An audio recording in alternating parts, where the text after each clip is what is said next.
Bom, Ciro, vamos falar de eleição, porque aí sim começamos a falar de energia, né?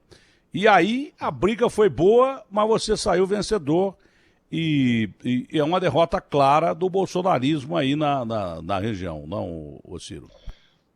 Datena, nós conversamos algumas vezes, você, como eu gosto sempre de fazer essa homenagem, até a única TV comercial que me dá a oportunidade de falar no Brasil é a Bandeirantes, e você especialmente, e nós mais ou menos tínhamos antecipado, não porque eu seja profeta, é porque eu conheço um pouco de perto, intimamente, a alma do povo brasileiro. Então eu estou muito feliz, porque na minha terra nós fizemos um enfrentamento muito poderoso, muito grave e muito claro também. Aqui a sociedade civil levantou-se, não fomos nós, vamos dizer, a nossa força política que ganhou. Foi um levante da sociedade civil de Fortaleza, intelectuais, artistas, sindicatos, de diversas ideologias e partidos, que nos levantamos juntos aqui, não é, liderados pelo governador Camilo Santana e pelo prefeito Roberto Cláudio, com um candidato capaz de, sim, pela moderação dele, de estender a mão para todo mundo. Então, essa é uma vitória do povo de Fortaleza e eu comemoro junto. Mas, assim, aquilo que a gente tinha visto, o povo brasileiro parece ter determinado como segunda razão do voto, a primeira razão sempre é a questão local, a qualidade dos serviços, as demandas, enfim, mas nas grandes cidades você tem um segundo motivo do voto, que é o alinhamento ideológico para cá ou para acolá. E parece muito claro que o brasileiro mandou brigar lá fora o lulopetismo e o bolsonarismo boçal. Vão brigar lá fora, deixa a gente tentar achar um caminho para esse momento difícil que a vida brasileira está passando. Então foi um grande voto ao centro, não é? Tem um centro-direita e uma centro-esquerda, e nós precisamos organizar isso para ver se isso tem desdobramento para o futuro do país. Mas eu amanheço feliz, não é, com esse enunciado do povo brasileiro. Tá claro que o PT, que disputou 15 cidades ontem, poderia ter sido fortalecido e não foi. Não é? Tá claro, o Dino disse hoje, não sei se mais por bronca do Bolsonaro, mas por uma análise lógica, não é? Que a direita venceu, da esquerda, de uma forma geral, teria perdido, mas que o Bolsonaro perdeu mais do que tudo. Foi mais ou menos isso que ele disse, o que eu li foi mais ou menos isso. Eu não li direito, porque eu acordei agora há pouco, trabalhei ontem, fui dormir mais cedo, porque estava meio esgotado. Mas, de uma forma geral, né, o que venceu aí foi a democracia e nomes novos em determinados estados, independente da ideologia. Estão surgindo nomes novos aí. E algumas lideranças, como a sua aí, lideranças que já estão marcadas e que vêm de algum tempo, essas continuam. Mas outras estão sendo dinamitadas, né? Outras estão sendo colocadas em xeque aí. Por exemplo, eu não vejo, com a vitória do Covas aqui, uma vitória clara do Dória. Ontem foi analisado, inclusive, por cientista político isso. Eu não sou cientista político, mas também não sou besta. O Bruno Covas não usou o Dória como bandeira dele aqui na campanha dele, de forma alguma. O Dória foi escondido da campanha do Bruno Covas. Quem não vê dessa forma, vê de uma forma que me parece antagônica, aqui é fácil de enxergar. O Bolsonaro não teve bom desempenho, ele apoiou o Celso Russomano aqui e levou ferro. Apoiou, por exemplo, lá no Rio de Janeiro, o Crivella, que tomou uma goleada de muito grande, inclusive. Não é? E contra o Paes, que não é lá esse sinônimo de grande político, de anticorrupção. Pelo contrário, tem um monte de esqueleto no armário do Paes e o cara ganhou de goleada do Crivella. Ganhou menos ruim. Aqui em São Paulo surge uma liderança nova à esquerda, que é o Boulos, que os caras estavam contestando. Eu fiquei pensando ontem à noite, olha, depende do que o Lula quiser, porque o Boulos pode ser candidato ao governo do estado, porque o Haddad vai ser o candidato a presidente do PT. Primeiro que o Lula hoje é menos importante que o Boulos, o Haddad e o Lula. O Boulos foi o cara que perdeu, mas que mais ganhou na eleição. Se ele foi candidato a presidente da eleição passada, ele pode ser candidato a presidente a hora que ele quiser. Não depende do Lula para ser candidato a presidente. E nem do Haddad. Hoje ele é um nome mais forte que o Lula e o Haddad. Então tem uma série de detalhes dessa eleição que, se você analisar, políticos novos, lideranças novas, independente de ideologia, surgiram em algumas partes do país e os grandes caciques da maioria dessas partes do país foram colocados em segundo plano dessa eleição. Isso é um sinal que as urnas deram. Ou eu estou enganado, Ciro? Não, não, você está certo. O traço característico assim daquele primeiro motivo do voto foi experiência e entrega de coisas concretas. Então você tem toda a razão. O Dória ontem tomou a frente, sumiu da campanha inteira e foi para frente das entrevistas, e a Globo já bota ele logo como candidato a presidente, grande vitorioso. O Dória simplesmente sumiu da campanha, e quem ganhou foi a posição serena do Covas, foi a capacidade de prestar contas de como tratou a Covid, a pandemia e os assuntos que importam para a população. Né? E o Boulos, de fato, faz um belíssimo desempenho, lembrando que o PT apoiou o Tato. O Tato perdeu por Mamãe Falei. E isso é um fenômeno que aconteceu no Rio de Janeiro. O PT lançou a Benedita, que é uma figura de grande valor, tirou o quarto lugar, com 10% dos votos. Né? Lá em Belo Horizonte, também outra grande capital brasileira, o Calil, que é meu aliado, ganhou a eleição no primeiro turno folgado. O PT acho que tirou 2% dos votos com uma pessoa querida, que é o Nilmário Miranda. E isso foi uma realidade do país inteiro, Datena. Só eles que não querem ver. E essa coisa do Boulos chegar significa o seguinte, que agora a gente pode expressar predileção por uma esquerda mais radical sem precisar explicar banditismo, contradição econômica, não é, fracasso extraordinário do desenvolvimento do país, que é o que o PT obriga o jovem.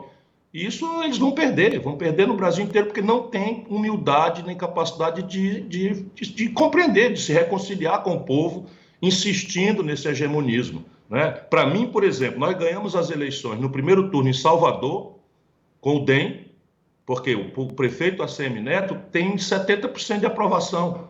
E nós fizemos um entendimento e lançamos a vice. E aí a petezada critica violentamente, ganhamos no primeiro turno. Nós ganhamos a eleição em Pernambuco com a vice contra o PT, que fez uma campanha muito dura, muito radical e tal. Ganhamos a prefeitura de Aracaju, ganhamos com a vice do PSB em Maceió, ganhamos com a vice do PSDB em Natal, não é? Ganhamos em Fortaleza com o PSB na vice. E o Flávio Dino, o Flávio Dino resolveu não apoiar ninguém no primeiro turno. Os 3 candidatos que ele sinalizava que a coisa ficaram fora do segundo turno. E vai votar com a camiseta Lula livre. Essas pessoas eles perderam um pouco a noção da realidade do nosso povo. Quem ganhou é quem soube interpretar com humildade o sentimento popular. Essa história de você ser aliado do ACM parece uma coisa meio impensável, mas o ACM é um menino, eu conversei uma vez com ele, é um menino, eu estava ligado ao DEM na época, é um menino que tem uma visão muito grande, tem o gene político do avô dele, que é, você gosta ou não do avô dele, ele tem o gene político do avô, como tem o Bruno aqui, do avô dele. Tem uma experiência política, apesar de jovem, legal, uma visão legal, e ele é aberto a negociações. E no DEM também tem o Maia. Mas você prevê que possa haver uma aglutinação de nomes, por exemplo, o ACM sempre falou muito bem de você, sempre foi um cara muito chegado a você. Até o Maia sempre queria uma aliança contigo. O Maia sempre pregou uma aliança contigo, pelo menos nas conversas que eu ouvia. Nas conversas que eu ouvia, ele não queria aliança com Dória, coisa nenhuma, ele queria aliança com você. Pelo menos eu ouvia isso. E ouvia. Eu ouvia da boca dele, não ouvia de ninguém, não.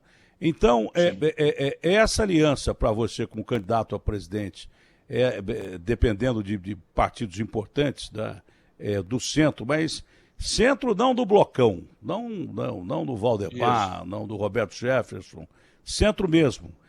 Isso aí pode te ajudar para a eleição presidencial, Ciro? Sem nenhuma dúvida, eu estou dedicado a construir essa grande aliança do centro à esquerda, com coisas práticas. Né? O cimento dessa aliança não pode ser repartição de cargo, fisiologia, embora a participação seja uma coisa natural. Mas é a questão clara. Qual é a questão clara? O Brasil precisa de uma reforma política, você já falou nisso hoje. E qual é a contradição? A contradição é que os políticos eleitos por essa institucionalidade que está em vigor jamais vão mudar essa institucionalidade para não tirar sua própria raiz. Então é preciso ter um presidente da República com grande força na população para estabelecer ter uma reforma política que entre em vigor daqui 2, 3 eleições no futuro, tirando o medo da reforma agora. Se o Fernando Henrique tivesse feito lá atrás, com o poder extraordinário que teve em função do Plano Real, nós teríamos mudado o Brasil. Se o Lula tivesse compromisso em reformar o país com a força toda que teve, a ponto de apontar a Dilma, que não tinha nenhuma experiência em ganhar a eleição, teríamos feito. Eu entro fazendo isso. E a grande aliança que o país precisa é deslocar esse centro político respeitável da aliança que faz com a direita podre. Porque a única coisa que não sai do poder no Brasil é essa direita podre. Vamos lá, onde é que estava o Valdemar Costa Neto no governo Fernando Henrique Cardoso? Estava exatamente com o Fernando Henrique Cardoso. Onde é que estava o Valdemar Costa Neto e o Roberto Jefferson no governo do Lula? Estavam lá com o Lula. E agora no Michel Temer? Estavam com o Michel Temer. E agora com o Bolsonaro? Estão com o Bolsonaro. Ou seja, nós temos que tirar essa gente, sabe? Fazer uma limpeza na vida brasileira, e isso se faz com gente experiente, com gente que tem a capacidade de dialogar, sem essa conversa mole desse esquerdismo infantil, que já o Lênin dizia é a doença do comunismo. Quer dizer, a doença infantil do comunismo, dizia o Lênin, é o esquerdismo. E essa picaretagem de ficar lacrando na internet e deixando o país ir para o brejo. Nós estamos pela primeira vez na história com a maioria do povo trabalhador empurrado para a informalidade, o desemprego explodiu, 14 milhões e 600 mil brasileiros desempregados, o colapso do financiamento público não tem precedente, e tudo isso vai dar um trabalho muito grande para corrigir, para consertar. E é preciso, portanto, ter aliança ampla, e com base nisso, na coisa transparente, num projeto nacional de desenvolvimento. Eu estou dedicado a fazer isso. Você tem que ser parlamentarista num país que é parlamentarista. Isso é república só no nome, porque aqui você depende do parlamentarismo. Agora, o lado bom, e aí o Bolsonaro errou, quando ele falava em velha política, a velha política é você não fazer picaretagem, não é combinar com esses caras que nós já falamos aqui. Porque acordo com esses caras é dar mão pro diabo. E se você der mão pro diabo, você vai se queimar. O diabo vai te cobrar, que nem um retrato de Dorian Gray. Você pode parecer bonitinho, mas lá no retrato você está apodrecendo. No fim, não vale a pena dar mão pro diabo. Se você não dividir para governar num país parlamentarista, com uma base de parlamentarismo, você está ferrado.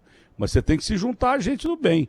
Se você não se juntar a gente do bem, e há muita gente do bem. Não há por que desmoralizar a política totalmente, porque aí então você parte para regime de exceção. Eu nunca desmoralizei a classe política como um todo, não dá para desmoralizar. Senão você está querendo ditadura. Então a gente acha que o bem é maioria e que entre esses políticos há muita gente do bem que se sente até acuada, às vezes, de uma votação, acuada mesmo, porque tem crime organizado metido no meio de política hoje mais do que nunca. Tem gente que tem medo. Esse é o grande detalhe. Então, esse pessoal do bem tem que ser reforçado, se unir para que a gente faça um bom país, ou à direita, ou à esquerda, ou à centro-esquerda, mas que seja com gente do bem. Você leva uma vantagem, porque quem está no poder hoje sofre desgaste. Então, porque a gente tem um país globalizado no meio de uma pandemia que arrebentou com a saúde, mas arrebentou com a economia também. Então, quem dirige sai perdendo. O Dória, por mais que ele faça aqui, ele vai pegar, já pegou, né? E vai pegar ainda um país quebrado. Né? O Bolsonaro pega um país quebrado. Diferente do Lula, que teve uma vantagem de, quando o mundo quebrou, os bancos aqui estarem saneados por causa daquela picaretagem que aconteceu lá em Curitiba do Banestado. Os bancos aqui já estavam saneados. E banco saneado já é um problema, imagina banco quebrado. Esses não, estavam saneados. Então, uma vez eu disse ao Lula, o senhor levou uma vantagem muito grande, que o cenário político era propício e aqui os bancos estavam saneados. E a crise foi bancária, de dinheiro, de picaretagem. O Brasil levou uma vantagem enorme, por isso que o Lula fez um primeiro governo considerado muito bom, teve aprovação de 83% e tal. O segundo já foi razoável, o terceiro ele inventou a Dilma, achando que a Dilma fosse leal a ele, ia fazer apenas um governo e ia devolver para ele. Na hora de devolver, não. E se ferrou e a Dilma acabou com o Brasil. Essa é a grande realidade. Né? Acabou com o Brasil, mas também por culpa do Lula, que acreditou que fosse voltar ao governo e não voltou. Mas todo esse quadro lhe dá uma vantagem para quem não está no poder e quem sempre quis estar no poder e não esteve. Você já teve de forma indireta, né? Porque ministro tem lá suas limitações, né? Agora, essa chance que você tem é grande e de novas lideranças que surjam como perspectiva de mudar o Brasil, não, Ciro? Eu acho sim, eu acho que é claro que o céu não é perto, nós temos aí apenas 10 horas, 12 horas da apuração, tem muita coisa para decantar, mas o sinal que as grandes cidades deram, porque as pequenas cidades elas refletem as lideranças locais, muito mais do que qualquer outro valor. Mas as grandes cidades, elas indiciam, por exemplo, o Haddad tinha tirado 16% na reeleição dele em 2016, e, inacreditavelmente, foi esse homem que o Lula quis impor, depois de fraudar a população dizendo que era candidato, como candidato a presidente. Então, esse é um negócio de doido. E o Brasil parece que avançou para a compreensão também de que a presidência da República, as prefeituras, os governos de estado não são para estagiário. Você valorizar o caminho do novo é importante, mas esse novo tem que ter traquejo, tem que ter experiência, tem que ter aliança, tem que ter, né, capacidade de saber quanto custa colocar uma criança na creche, um aluno em tempo integral, e esse também é um valor importante. O que o Eduardo Paes ganha no Rio de Janeiro, sendo da turma do Sérgio Cabral, ligado a tudo que não presta, enfim, salvou-se porque tem uma memória popular do cara que fez, que entregou, que sabe quanto custa um orçamento, e, enfim, as pessoas botaram o dedo no nariz, a abstenção foi a maior do país, o voto nulo e branco é o maior do país, mas quem votou, votou com o dedo no nariz pelo serviço, pela entrega, pela experiência, que era basicamente o que eu tenho tentado chamar a atenção há muito tempo. Aqui no Ceará, Datena, só para dar um exemplo prático, nós somos governo. O governador Camilo Santana, da nossa aliança, aqui tem quase 80% de aprovação popular. A Prefeitura de Fortaleza também é um PhD em saúde pública e tem 70% de aprovação popular, apesar de todas as crises. Por que ganharam as eleições? Eles que lideraram aqui a disputa. Ganharam a eleição porque entregam, porque são consequentes, porque não tem escândalo, quando tem escândalo se explicam, enfim. E isso é o que o Brasil está precisando, né? Achar o caminho entre renovação e experiência. E o caminho é esse, é a prefeitura, depois o governo do estado, depois a presidência da República. Eu estou muito animado, acho que o povo brasileiro, com todas as amarguras que está passando, está amadurecendo muito politicamente. Você tem razão, porque quem não tem experiência, ficou claro que não tinha capacidade de administrar uma pandemia, porque o mundo mudou de uma hora para outra, foi pior do que uma guerra nuclear, porque de uma hora para outra o vírus não matou só as pessoas, que é o mais importante, a perda de vidas, mas começou a matar de fome também, porque quebrou as economias do mundo inteiro. O vírus paralisou a economia mundial. Então, quem não tem competência para administrar nenhuma parte nem outra, se deu mal e as urnas cobraram isso. Agora, como última pergunta, exatamente esse último fato, né, que é o da abstenção e votos nulos e brancos. Como é que você entende essa abstenção histórica e se você espera que isso tenha alguma participação ou, pelo contrário, omissão do povo brasileiro nas eleições majoritárias de 2022? Datena, a política, apesar de eu dizer para você que estou feliz com os sintomas de amadurecimento político da população brasileira, com as generosas vitórias que o meu partido, o PDT, experimentou, que a nossa aliança com o PSB, Rede, PDT e PV conseguiu, enfim, eu estou feliz. Mas a política, eu não quero perder nunca essa capacidade de humildemente reconhecer. A política está muito desmoralizada para o povo brasileiro. Então, a abstenção será sempre esse sintoma da pessoa não sentir mais vontade. Como o tribunal praticamente dispensou o voto obrigatório em função da pandemia, essa é a primeira grande explicação. Aonde a política foi comovente, foi calorosa, as pessoas se animaram e a abstenção foi pequena. Por exemplo, em Recife, onde ganha o João Campos, houve tal calor na eleição que a abstenção foi pequena. Aqui, entre o primeiro e o segundo turno, passou de 21% para 23%. Já não foi uma abstenção pequena, foi uma abstenção grande. As pesquisas aqui enganaram muito a população, parecia que a eleição estava ganha por 20 pontos, 15 pontos, 17 pontos, isso também desmobiliza, mas, por média, o Brasil experimentou a maior abstenção de todas. E esse é um sintoma que a tal classe política devia entender, a desmoralização da política como linguagem da democracia. Claro, mas você acredita que foi mais por causa da desmoralização da política do que pelo medo da pandemia, do cara votar e se contaminar? As duas coisas, as duas coisas. Eu acho assim que aqui, por exemplo, nós temos clareza, as populações mais idosas foram as que mais se abstiveram de votar. Aqui a razão clara é o medo da contaminação. Mas a turma mais de idade mais jovem, etc., não foi porque, especialmente o jovem, está muito descrente da política. Isso é um erro, porque a política é a que resolve tudo. Daí da energia que vai faltar ou não vai faltar, o preço do feijão, enfim, porque o preço do feijão subiu porque o dólar subiu e ficou melhor para o agricultor do grande negócio vender para o estrangeiro em dólar do que aqui dentro. E o governo Bolsonaro acabou com a estrutura de estoque regulador, que assim, quando você tem oscilação de preço por causa da safra, etc., o governo mantém estoques reguladores que na hora da grande safra ele protege o produtor de não despencar o preço. E na hora da entre-safra, quando falta o produto, o governo vende para compensar a falta de safra e fazer. Nós não temos mais nada disso. Então a população precisa, de novo, acreditar de que só a política resolve os problemas. Mas isso não vai ser feito com conversa fiada, tem que ser feito com exemplo, né? Nós importamos arroz pra caramba e não usamos estoque regulador quando o preço do Olha, arroz hoje, bateu às alturas. Importamos soja dos Estados Unidos, que parece meio que impensável, né? E nada disso está sendo usado. É isso, tá nos jornais de hoje. O Brasil, com o Bolsonaro, conseguiu a proeza de, sendo o maior produtor de soja tropical do mundo, importar soja. Chegou hoje no Porto de Paranaguá a soja dos Estados Unidos. Esses caras estão liquidando o Brasil, estão quebrando o nosso país, estão liquidando o Brasil.